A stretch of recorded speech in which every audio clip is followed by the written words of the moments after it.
Salam sejahtera Malaysia. Terima kasih kerana menonton video-video berita-berita terkini daripada channel ini. Sebentar lagi kita akan mulakan berita terkini daripada channel ini. Tapi sebelum itu, sila pertimbangkan untuk tekan butang subscribe, like dan share. Sebentar lagi kita akan mulakan berita terkini pada hari ini daripada seluruh pelosok Malaysia dan seluruh dunia. Berita terkini. Salam sejahtera Malaysia, berita seterusnya dipetik daripada perainsight.com bertajuk Lelaki ini dedah kenapa ucapan dan tulisan Presiden PAS kena troll. Ada orang kata, awat dok fokus misalan kera dan tupai pada tulisan Presiden PAS. Banyak lagi isi tulisan dia. Pasal apa tak ambil buat perbincangan? Pi ambil kera dan tupai pasal apa?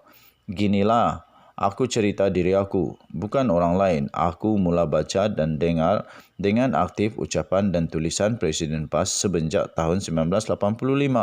Waktu itu, usia aku 18 tahun. Masih belajar di ibu kota dan sangat minat dengan PAS. Waktu itu, boleh kata setiap minggu aku akan beli satu atau lebih kaset ceramah atau kuliah yang dia terbaru di belakang Masjid Negara. Ada gerai dibuka selepas solat Jumaat di situ. Waktu tu rasanya harga satu unit kaset tak sampai RM2 kot, beli pakai duit beasiswa. Maknanya setahun aku ada paling kurang 50 kaset dia. Tu belum masuk buku dia, juga kuliah dia di Masjid Damansara KL sebulan sekali. Tak kira berceramah dia yang aku hadir.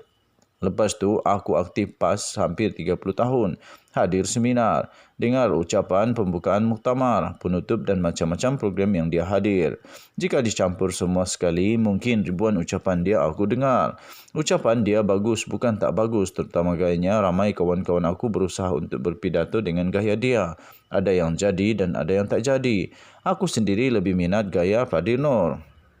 Aku nak sebut, ucapan dia dari dulu sampai hari ini, isi utamanya hampir sama. Dia ulang benda dan poin yang sama, tak ada benda baru. Jika ada poin baru, sikit, sangat sikit dan tidak terlalu dalam ucapan atau tulisan dia, kalimat yang kerap ulang ialah penjajah, barat, musuh Islam, demokrasi ala barat, kembali kepada Islam, beberapa kalimat lain yang seperti dengan kalimat terlimat tadi. Jika dia urai ayat Quran pula yang dipetik, hurainya biasa-biasa saja, tak menjentik minda. Dalam tulisan dan ucapannya, dia gemar memaksa pendengar atau pembaca menerima idenya bulat-bulat, bukan membawa pembaca atau pendengar berfikir tentang idea itu. Sebab itu dalam ucapannya, dia selalu guna kita kena sedar, kita kena faham. Idea-idea dalam tulisannya juga biasanya idea tertutup dan sering diikat dengan halal, haram, hukum Islam, perintah Tuhan dan seumpamanya. Kalau tak percaya, bacalah tulisan dia dan dengarlah ucapan dia. Aku bukan nak merendahkan dia. Aku nak kata ucapan dia salah dan tak perlu didengar. Siapa nak dengar, dengarlah. Siapa nak baca, tulisan dia bacalah. Cuma inilah perspektif aku terhadap ucapan dan tulisan dia. Sebab itu, apabila dia berucap atau menulis, orang akan fokus pada benda yang lain daripada biasa. Misalnya, perumpamaan dengan binatang yang dia sebut. Sebab itu, perkara yang dia sebut atau tulis, orang dah selalu dengar dan selalu baca. Kadang-kadang pembaca membaca perenggan awal tulisan dia atau ayat yang dia petik letak, pembaca dan boleh agak apa yang dia akan tulis. Bagi orang yang baru masuk PAS tahun 2, tentulah dia rasa tulisan itu hebat dan bernas sebab belum pernah baca atau dengar.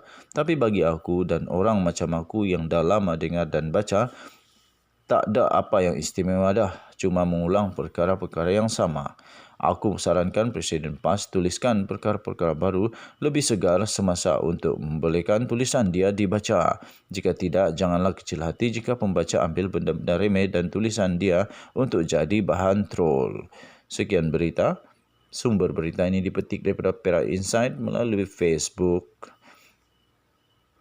Sila maklum bahawa artikel ini tidak menggambarkan pendapat dan pendirian daripada channel ini. Kita jumpa lagi. Selamat pagi Malaysia. Bye-bye.